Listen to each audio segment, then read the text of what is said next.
What's up, guys? It's Brian here with another episode of No Boundaries.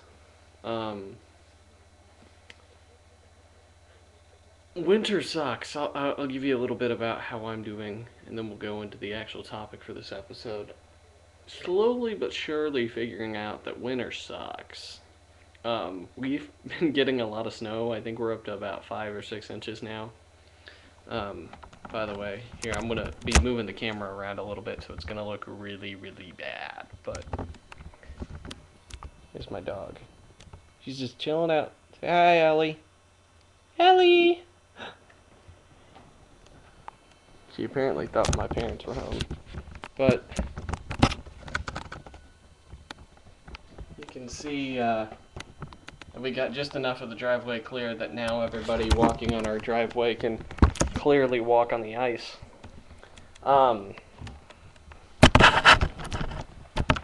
Hopefully that wasn't too dysfunctional and diluting. I think I just made up a word.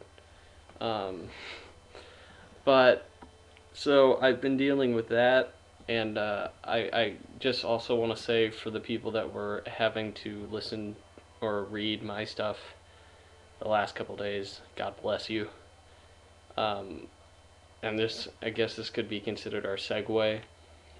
I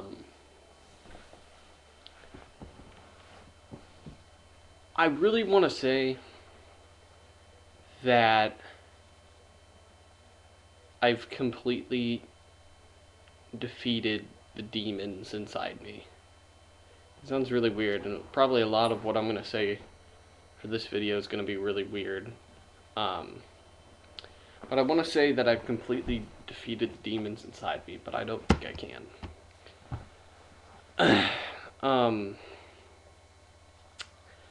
I got a anonymous person that sent me a question for a video topic, and that's what the topic is today.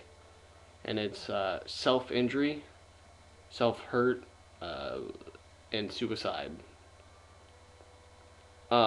If you go back and look at episode 4, which is my secrets video, I battled depression. I'm still battling it.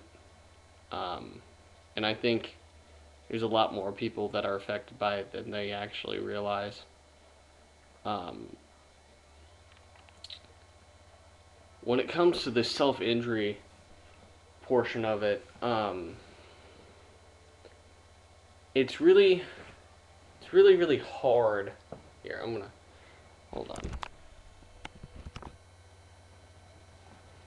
It's really hard to give you a real clear definition of why people do it. I don't think anybody really knows why they do it. It's just one of those things where you've gotten to the point where you're so sick of yourself that you can't, you just would do anything to make it better. And some people resort to self-injury, and then there are people that resort to suicide. I think one of the major causes to that is society. Well, I'm going to give you two major causes. One of them's a popular one, and one of them's not a popular pick for a cause of it. Society plays a huge role in how we see ourselves, because we watch TV shows, music videos all the time, and we see these music stars and big superstars that look fantastic, and you want to be just like them, and when you don't look like them, you get very upset with yourself. In turn, you end up hurting yourself.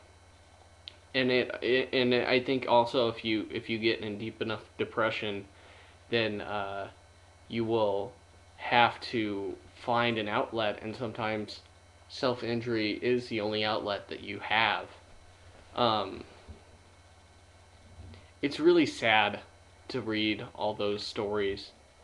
I had been dealing with bullies, I guess, on Facebook, and I actually had a really good discussion with my mom about it, where she said these people were thinking that they were going to get under my skin by insulting my sexuality. I am straight, but I support gay people and all their rights. Hold on, I gotta move the mouse. And it's really sad what people's words can do. I did a little saying the other day: "Sticks and stones might break my bones, but words have bigger impact on you than you will ever know." Um, it's really tragic to see the amount of people that take their life due to what other people say about them. I think one of the biggest steps you can take is to find yourself. If you find yourself, nobody's opinion about you will ever really affect you. It won't really phase you that much if you know who you are and you know who are key people in your life that can protect you and help you and love you. Um, it's just really tragic, and I guess from my second pick, my not so popular pick for a fault, and I don't like placing blame with this stuff.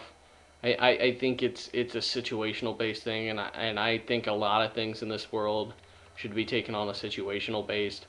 But for a majority of it, I think it's yourself. I think if you really want someone to blame, and as much as it probably isn't good if you were in that depressive state to blame yourself, but if you blame yourself, you realize that it's something you can fix. It's something you can control. If you allow yourself to realize that it's something you can control, for me at least, I would feel better about it. And I have in the past when I've been that depressed, I have felt better knowing that, hey, this is something I can control, I can change, and I can help myself, and I don't have to rely on other people. Um, I think a majority of the people you'll find in the world uh, aren't what I would like to call individuals. It's really easy to get lost in a world where people play such a large role in your life that you don't really know what you're doing to yourself. Um, the hardest thing you will do in your life, and this again, this is my opinion, the hardest thing you will find that you'll do in your life is knowing who you are. And as cliche as it sounds, I stand by it that if and I if you watch this after I say this statement and you can prove me wrong, feel free, because I would be more than happy to allow you to prove me wrong.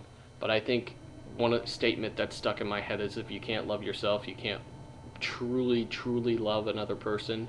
And sometimes it will take someone else's love to really love yourself. If you have another person that can see all the positives in you that you can't really see in yourself, then you really are able to say, hey, I am a good person, I do have good qualities, and I can be happy.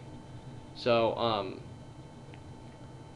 it's never a good option. I think, and as really stupid as this is gonna sound, if you could take a list of things to do when you were suffering through depression, try to put the self-injury and the suicide, take suicide off. Put self-injury fairly low. I think if you really are considering self-injury, the most positive thing you can do is find someone to talk to. And as cliche as it sounds, find someone you can talk to. And for me, at least, I feel a whole lot more comfortable telling a story to somebody that has no clue who I am. That's why I love Tumblr so much. Is it's filled with a bunch of people that go through the same issues as me, and none of them really know me in person, I guess, or know enough to really make a judgment on me. Um, so I feel more comfortable approaching my Tumblr friends and followers and people that if I post something that will leave me ask questions or something, I feel more comfortable approaching them about a topic than I do my own friends. And I have great friends, but a lot of them are just people I talk to. And that's a topic for a certain video. But I mean, if I could leave one big tip in there is never let it control you, because if it reaches a certain point, it's like depression, self-injury, and suicide is like a virus. If you let it go too long, sometimes medication getting help, it won't help you. So just don't be afraid to talk to people. There are tons of advice blogs, and you can go anonymously on there. One of my favorites is Let's Ask Kinsey. It's let's ask let's dash ask dash kinsey.tumblr.com. I'll put it down in the description. You guys can go follow that. And then there's the Fuck Yeah Molly, I think. That one's a pretty good one. She has a pretty good staff over there, too. Just don't be afraid to approach somebody else. I mean, it's really hard when you think about asking somebody else for advice about something because you're afraid they're going to judge you. But I think what ifs have taken over the world so much that it's prevented people from happening.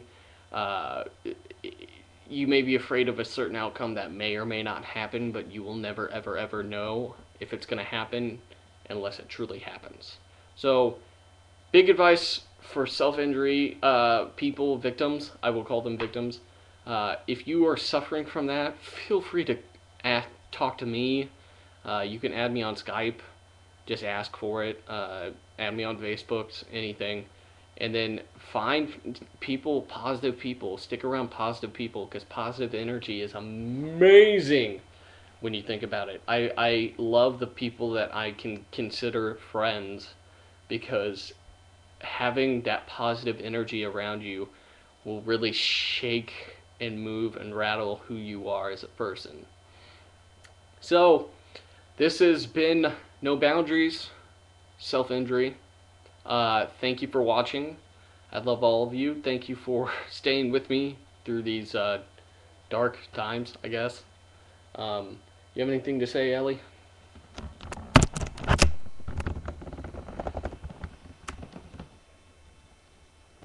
I guess not. Okay. Thank you, guys.